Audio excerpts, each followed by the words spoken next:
Hello and welcome to another exciting edition of Meet the Author. This is Fran Briggs coming to you from Yuma, Arizona, where my guest today is Lynn Petronella. Lynn is the author of Nowhere to Run and American Odyssey. Lynn is also a tremendously talented and gifted woman whose attributes are innumerable and span decades. In 1984, after her own Olympics were boycotted, Lynn went on to coach Joan Benoit, the first American and first woman in history to win the Olympic gold medal in the marathon in Los Angeles, California. Fascinating, innovative, energetic, and optimistic are just a few adjectives that are used to describe Lynn. She is the founder of www.itsawomensworld.tv, and she has pioneered a number of projects. Her latest is empowering mothers everywhere. Miss Petronella is the mastermind behind the world's greatest achievement medal. It was designed to raise up and recognize mothers worldwide. In January 2009, she presented medals to Cindy McCain, her daughter Megan, and First Lady Michelle Obama. Welcome, Lynn. It's a pleasure to have you today. Thank you. The pleasure is mine. Great.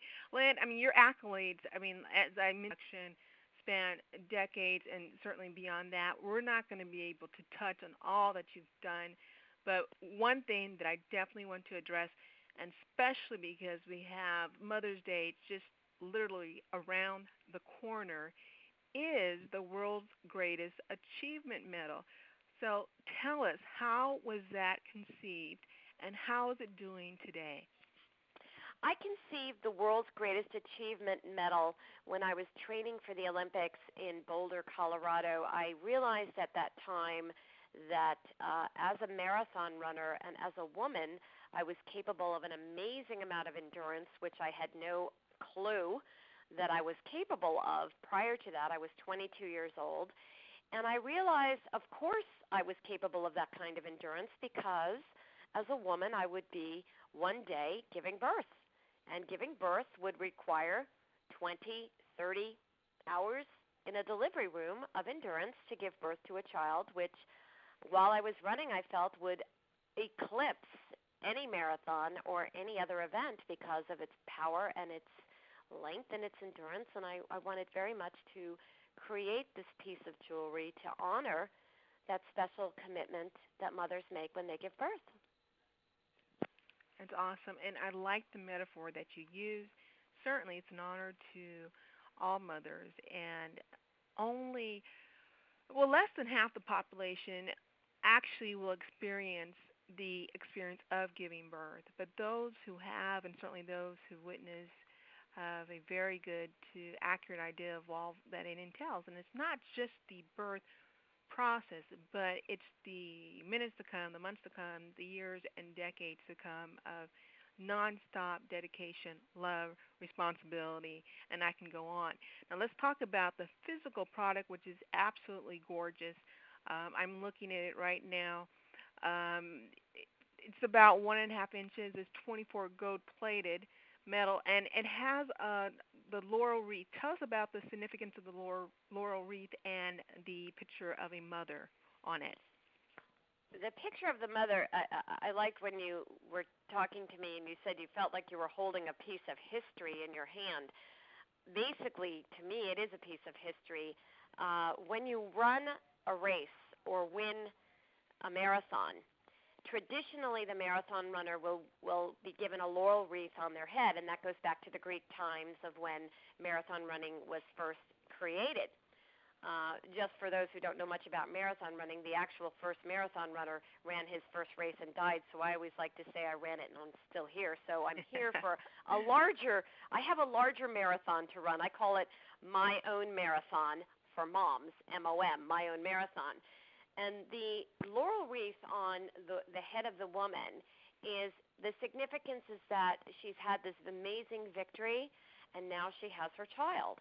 And I felt the two things were very intertwined, and I felt that was a piece of the design that needed to be on there to honor the mom for that accomplishment. Curious, when did you actually start running? To race.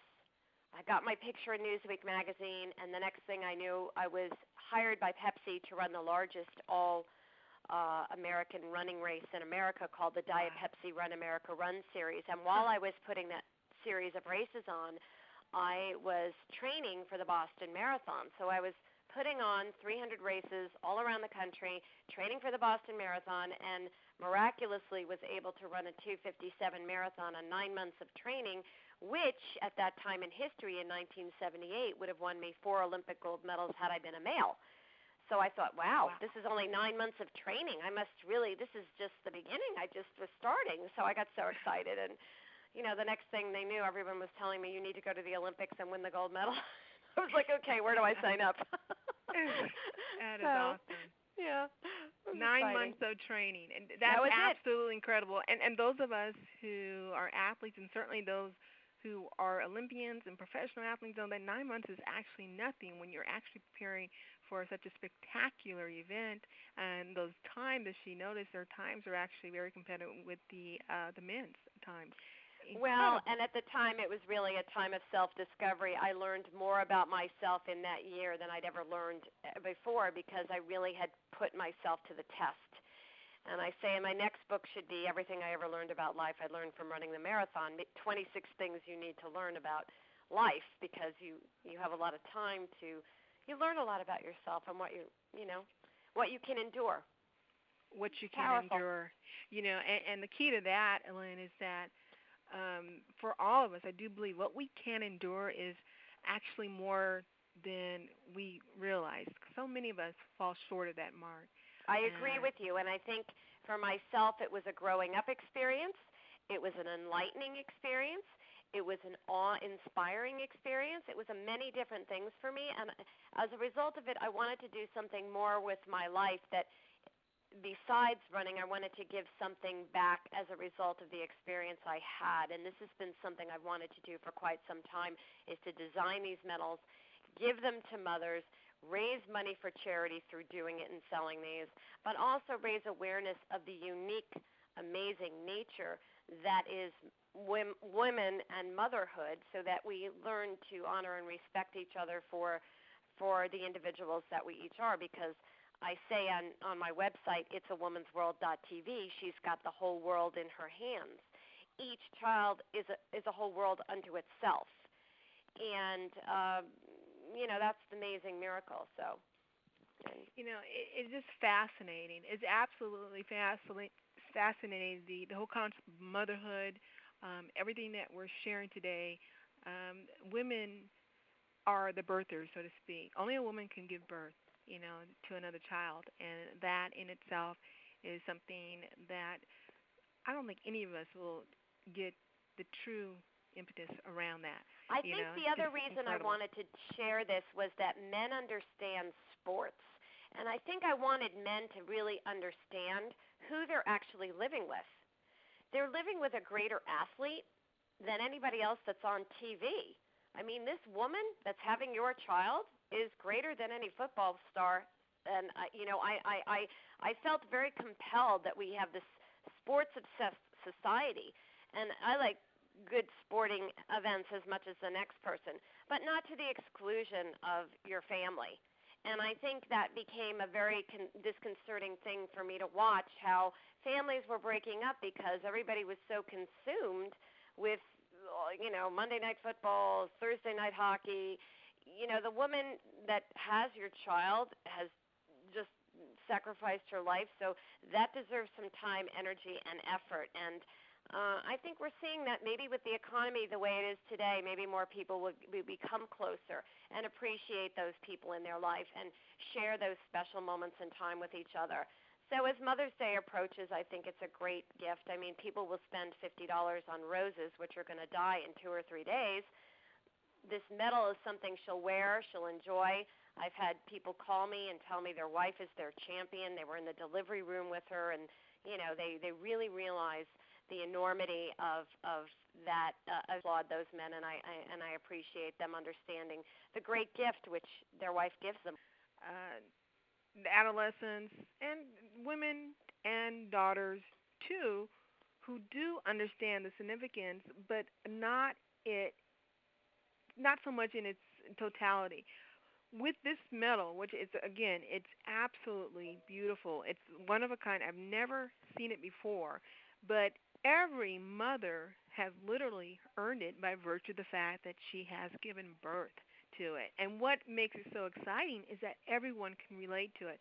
The giver, be it the husband or the son or the daughter or sister or an aunt, whoever, um, they have such a pride, a newfound pride to actually give it to someone who truly deserves it. And of course, every woman who is born a child who receives it, it's hard to not be excited about it. Here's a medal that you truly earned. Well, and when I see the women, I wear mine every day, come up to me, and their face lights up, and some of them cry. The reaction it has, this comes from a place in my soul. I just think it's so amazing that it's beyond. And I was the third. She was in labor with me for 36 hours, but the way she tells that story, she never complains or anything else. She kind of giggles because my dad actually had to come back to the hospital. He had 2 shifts, and he was falling asleep. At the time I was born, he was asleep, and my mom insisted that the doctor and the nurse would,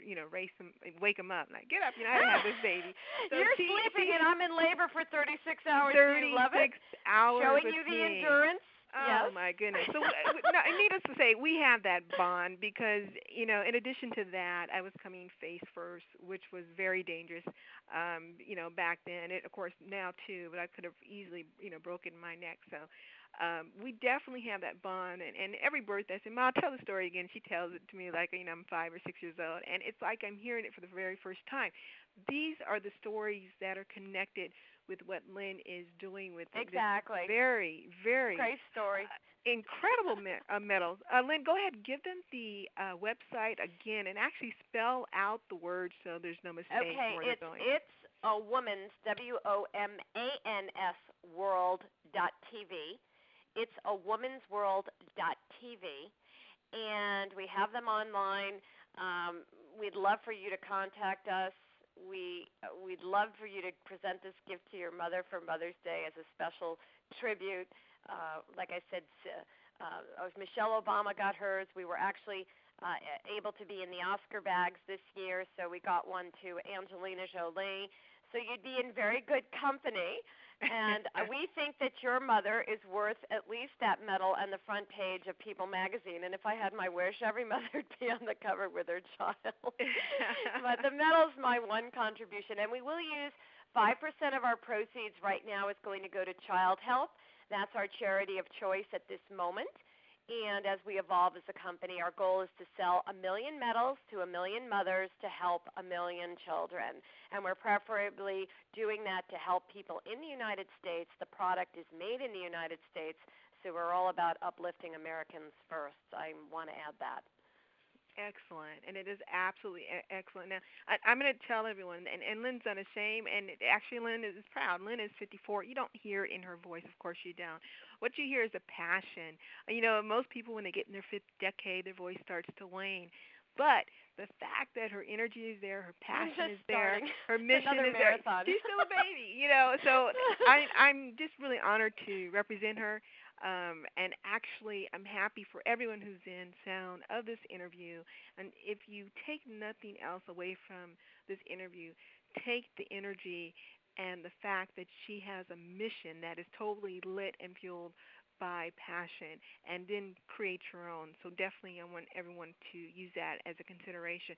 Now, Lynn, another thing that I wanted to address for those of us who take so many things for granted, when you were running, you told me that you were running in a pair of Nikes, and at the time Nikes did not even have a market for women runners. Oh, no, they didn't have women's running shoes. I had to run in the men's shoes. So I was a precursor to the women's shoes, but Nike, just so everybody knows, means goddess of victory. And at the time, I wasn't paying any attention to that. I just needed shoes to run in because when you run 80 to 90 miles a week, you go through your shoes. And the men's shoes were better made because the women, they were mostly walking at the time. So, they were making these very flimsy walking shoes.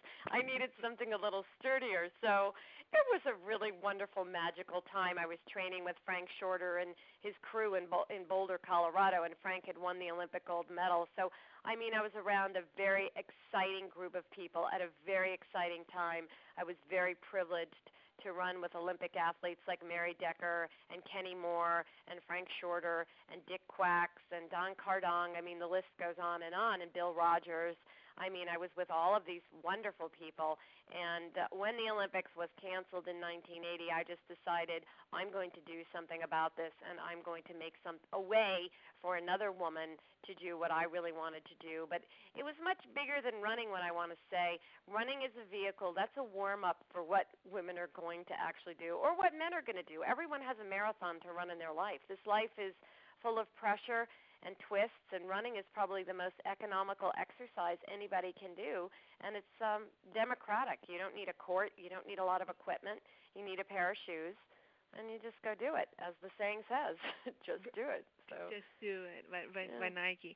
Now, I want to really go over the awesome attribute that you have, that you worked with the Olympic champion Joan Benoit. How did that come about?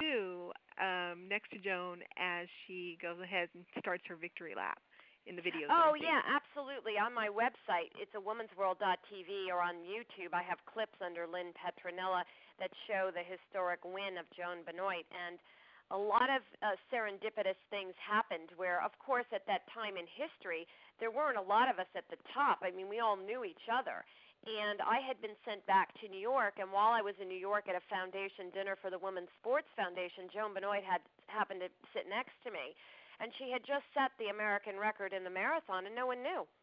Wow. No one knew. Nobody was reporting on women's sports, and to this day, they still don't do a great job. It's better than it was, but she was crying because she was very upset and she was going to quit. She didn't think it was worth it. And I told her, look, we just got the women's marathon into the Olympics because I had been back there trying to get this event passed through the Olympic Committee. So even though my Olympics was canceled in 1980, we still hadn't been allowed to run the marathon. They told us we might be able to. So might eventually became a reality in 81. And when I was sitting next to Joan Benoit, I said to her, listen, don't cry about this now. I said, you're sitting in a great situation. 3 years from now, you can win that marathon. She looked at me like I had 3 eyes and, 5 feet. And I said, no, you can do it.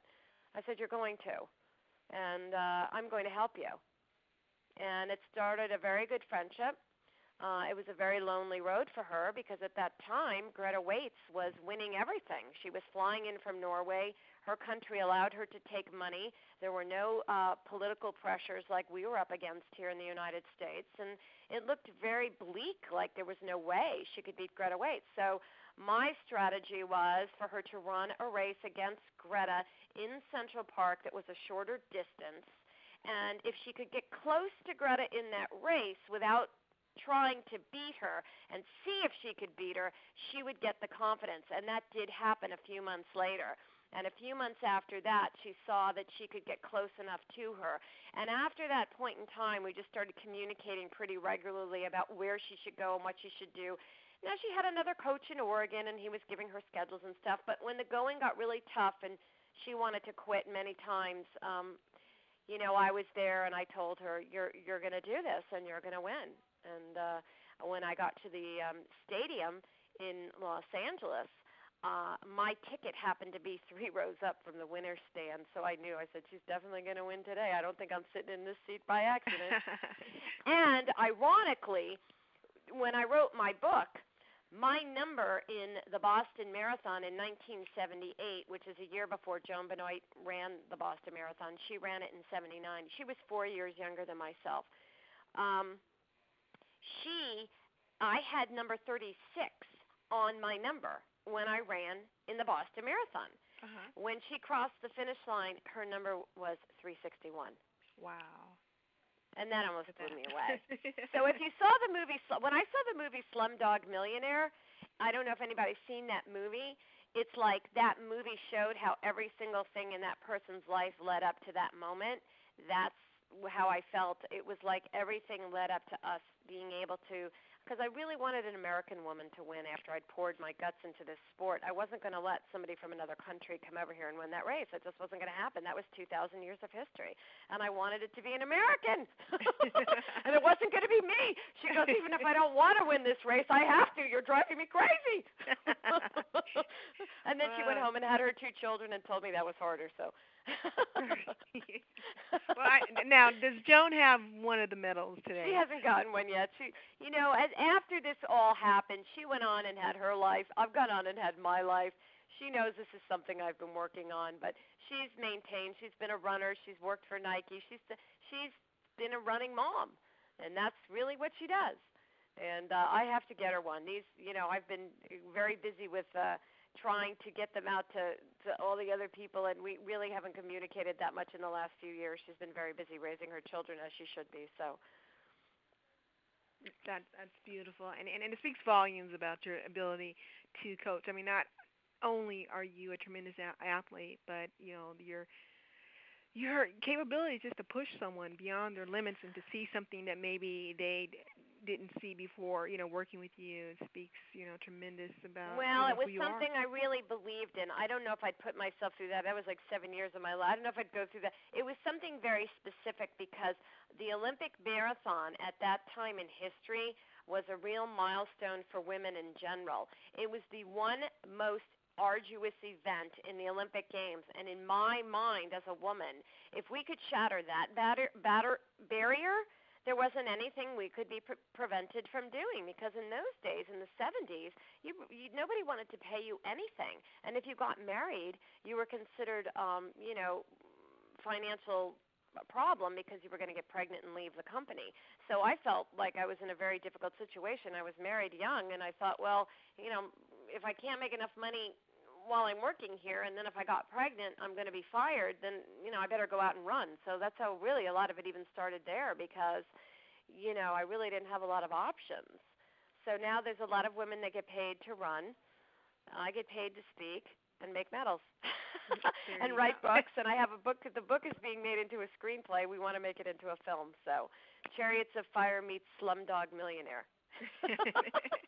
And again, listeners, the book that she's referring to is Nowhere to Run, An American Odyssey, and No is spelled Know, and that is by Lynn, Petronella.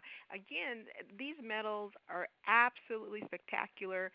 Please visit the site www.itsawomensworld.tv for more information. There are video clips of Lynn, and of course you'll see the medals. It's a great gift, as she mentioned before. Mother's Day is right around the corner. You're going to spend $50 on some roses that may or may not make it for 3 days. Why don't you really invest in something and give the gift of a really A1 quality product? I really appreciate you, Lynn, for being my guest today. What I would love for you to do is to share your contact information, so if people want to get a hold of you, they can do so. Oh, they can reach me. I'm in Scottsdale, Arizona. The number is 480-314-1058. And I've done speaking engagements. I'd love for people to call me if they have any questions, 480-314-1058. And I thank you for letting me have the time to spend with you, Fran. I appreciate it. I was honored, and it's my pleasure. Thank you again. You've just listened to another exciting edition of Meet the Author. My guest today was Lynn Petronella, and I will see you again. And until then, take care. Bye now. This conference is no longer being